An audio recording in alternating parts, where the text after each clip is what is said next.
Japan, the proverbial land of cherry blossoms, has also devoted many of its precious acres to the cultivation of tulips. And were it not for the daughters of Nippon, who lend native atmosphere to this setting, one might think it was in Holland. So cleverly have the Japanese emulated the Dutch in the art of growing tulips.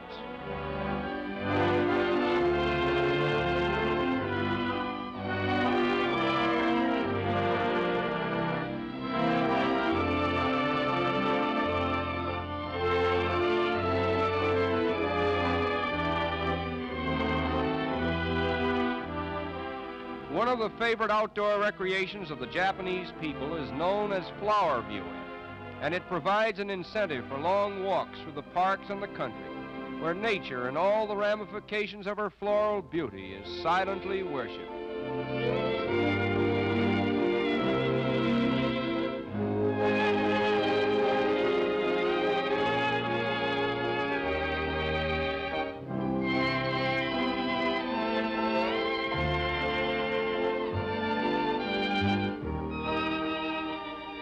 The whole of Japan may be described as one great natural garden in which are found smaller gardens, public and private, designed to produce exquisite effects. In order to comprehend and appreciate the beauty of a Japanese garden from a native point of view, it is necessary to understand the meaning of stones. Unless we can feel that stones have character, much of the artistic meaning of a Japanese garden is lost to us.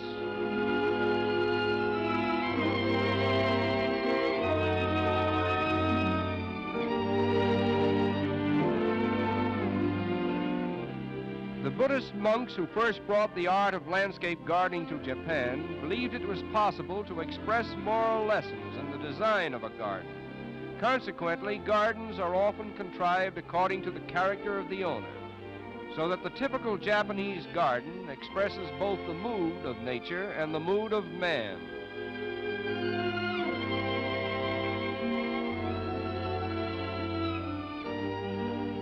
Love of beauty and love of nature are undoubtedly the heritage of the humblest Japanese, and every detail in their woods and gardens is an illustration of art concealing art.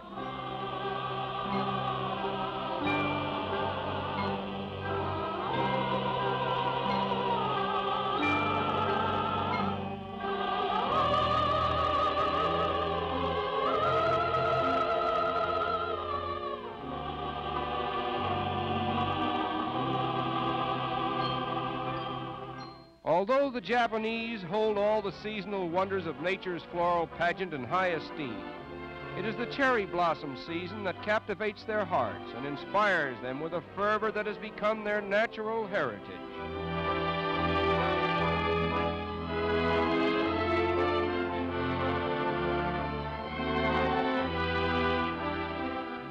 No finer tribute has been given to women than that which was written by the Japanese author, who said, "Woman is our immediate inspiration in our love of all beauty.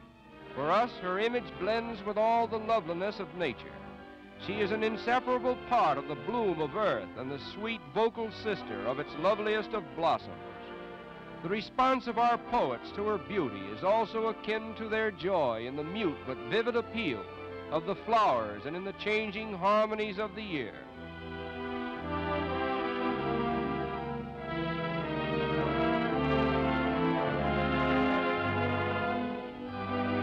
In the private life of a Japanese lady, nothing is of greater importance than the dressing of her hair, and it is a rare privilege to see how it is done.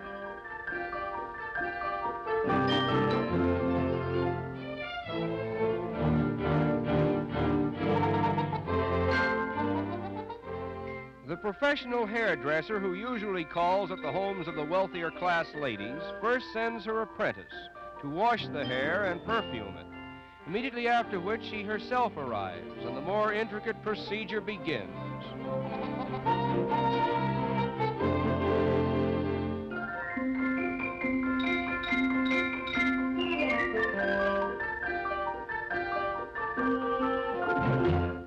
From the time she is a child, the dressing of a Japanese lady's hair passes through a series of styles, each of which reveals the proximity of her age, her social status, and whether she is married or single or a widow.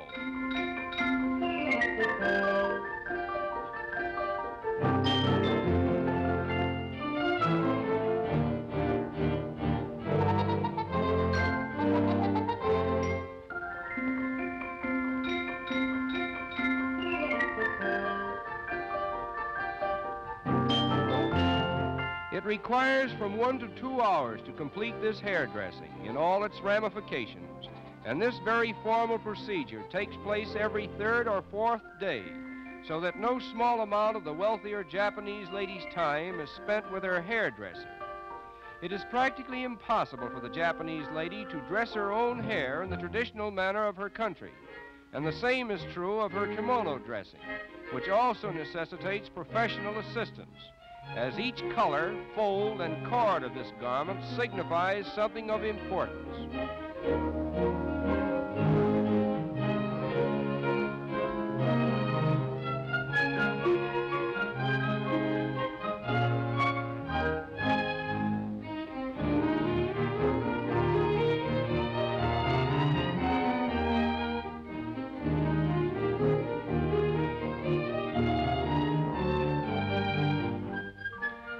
The obi, or sash, which is used to hold the kimono together, is the pride of the well-dressed lady of Japan, and invariably it is an indication of her wealth. The designs on the obi are often brocaded with gold thread, and in rare instances, obis have been sprinkled with jewels.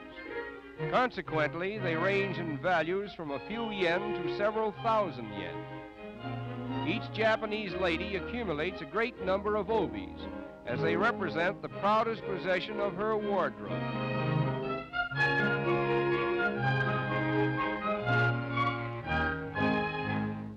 And now that her hair has been dressed and her kimono donned, she may go forth with her friends, adding a natural loveliness to the colorful scenes in which she moves. For nowhere in this world do we find human beings more closely allied with the beauty of nature than the ladies of Japan.